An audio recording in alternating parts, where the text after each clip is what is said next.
નમસ્કાર TV live ન્યૂઝમાં આપનું સ્વાગત છે।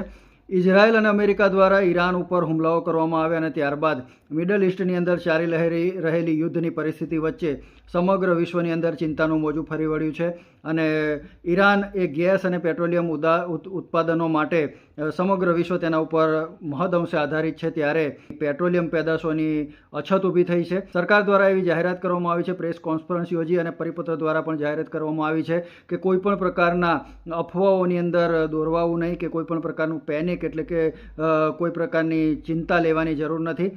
પેટ્રોલ અને ડીઝલ પૂરું થઈ જવાનું છે, મળવાનું નથી તેવી અફવા ફેલાતા લોકો મોટા મોટા કારબા લઈ અને પેટ્રોલ પંપ ઉપર દોડી આવ્યા છે અને પેટ્રોલ પંપ ઉપર લાંબી લાઈનો જોવા મળી રહી છે। જો કે સરકાર દ્વારા ગુજરાત રાજ્ય પુરવઠા વિભાગ દ્વારા આ અંગે પરિપત્ર કરવામાં આવ્યો છે અને ટૂંક સમયમાં એ પાબંદી લાગુ કરવામાં આવશે કે દરેક પેટ્રોલ પંપ ઉપરથી બેરલ, કેરબા કે કોઈ પણ પ્રકારના વાહન સાધનની અંદર પેટ્રોલ કે ડીઝલ આપવામાં આવશે નહીં, માત્ર વાહનની ટેન્કની અંદર જ પેટ્રોલ કે ડીઝલ પૂરી આપવામાં આવશે તેવો પરિપત્ર ગુજરાત રાજ્ય પુરવઠા વિભાગ દ્વારા કરી દેવામાં આવ્યો છે અને એનું પાલન કરાવવા માટે કલેક્ટરશ્રી અને તમામ પુરવઠા વિભાગને જાણ કરવામાં આવેલી છે। તાલુકા કક્ષાએ પણ મામલતદારશ્રીઓ અને આ અંગે મૌખિક અને ટેલિફોનિક સૂચનાઓ પણ મળી ચૂકી છે અને ટૂંક સમયની અંદર આના ઉપર એક્શન લેવાશે। ત્યારે લોકોને ખાસ જણાવી દેવાનું કે કોઈ પણ પ્રકારની અફવાઓની અંદર દોરવાની જરૂર નથી, કોઈ પ્રકારનું પેનિક એટલે કે ચિંતા કરવાની જરૂર નથી, કોઈ ચિંતા લેવાની માથે બોજ લેવાની જરૂર નથી। કોઈ પરિસ્થિતિ એવી ગંભીર અત્યારે બનેલી નથી કે તમને ગેસ, પેટ્રોલ કે ડીઝલ નહીં મળે। સરકારશ્રી દ્વારા પૂરા પ્રયત્નો કરવામાં આવી રહ્યા છે।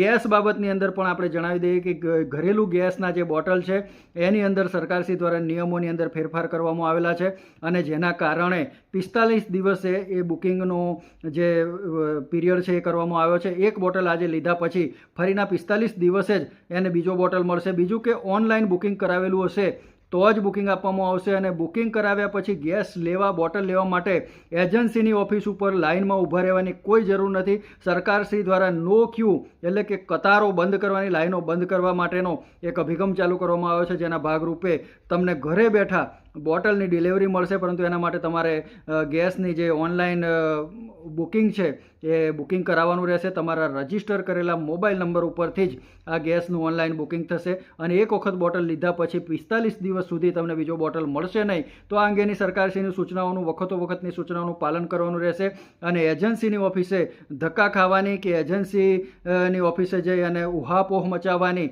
કોઈ જરૂર નથી। સરકારશ્રી દ્વારા અને પોલીસ વિભાગ દ્વારા, ગુજરાત પોલીસ દ્વારા ખાસ બધાને સોશિયલ મીડિયા પ્લેટફોર્મ ઉપર પણ જણાવી દેવામાં આવ્યું છે કે કોઈ પણ પ્રકારની ખોટી અફવાઓની અંદર દોરવાશો નહીં અને જે લોકો સોશિયલ મીડિયા ઉપર આવી ખોટી અફવાઓને પ્રોત્સાહન આપશે અથવા તો ખોટી અફવાઓ ફેલાવી રહ્યા છે તેમની સામે ટૂંક સમયની અંદર કાયદાકીય કાર્યવાહી કરવામાં આવશે।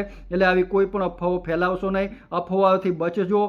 દેશની અંદર અને ગુજરાતની અંદર અને આપણા પંચમહાલ જિલ્લાની અંદર અત્યારે કોઈ પણ પ્રકારની પેટ્રોલ, ડીઝલ અથવા તો ગેસની અછત નથી। જે અછત છે એ એક હાવ ઊભો કરવામાં આવેલો છે અને એના કારણે લોકો લાઈનોની અંદર પડી અને વધારેમાં વધારે સંગ્રહ કરવા માટે જથ્થો એ ભેગો કરી અને એનો લાભ લેવા માટેનો પ્રયાસ કરી રહ્યા છે, જેની ઉપર ટૂંક સમયની અંદર આજે જ સરકારશ્રી દ્વારા પરિપત્ર થઈ ગયો છે અને પરિપત્રનો અમલ થતાં જ આવા લોકો સામે, આવા તત્વો સામે કડક કાર્યવાહી કરવામાં આવશે। માટે જાહેર જનતાને જણાવવાનું કે કોઈ પણ પ્રકારની ચિંતા કરવાની કે આના માટે દોડાદોડી કરવાની જરૂર નથી। સરકારશ્રી દ્વારા અને પેટ્રોલ પંપ દ્વારા અને ઓઇલ કંપનીઓ સાથે જે પ્રશ્ન છે કે અત્યાર સુધી ઓઇલ કંપની ક્રેડિટ ઉપર માલ સપ્લાય કરતી હતી, જે ગઈકાલે રવિવારના કારણે કેશ પેમેન્ટનો આગ્રહ રાખતા રવિવારના લીધે પેટ્રોલ પંપના સંચાલકો કેશ પેમેન્ટ ન કરી શકતા થોડીક તકલીફ ઊભી થઈ હતી, પરંતુ એ હવે રાબેતા મુજબ ચાલુ થઈ ગયું છે।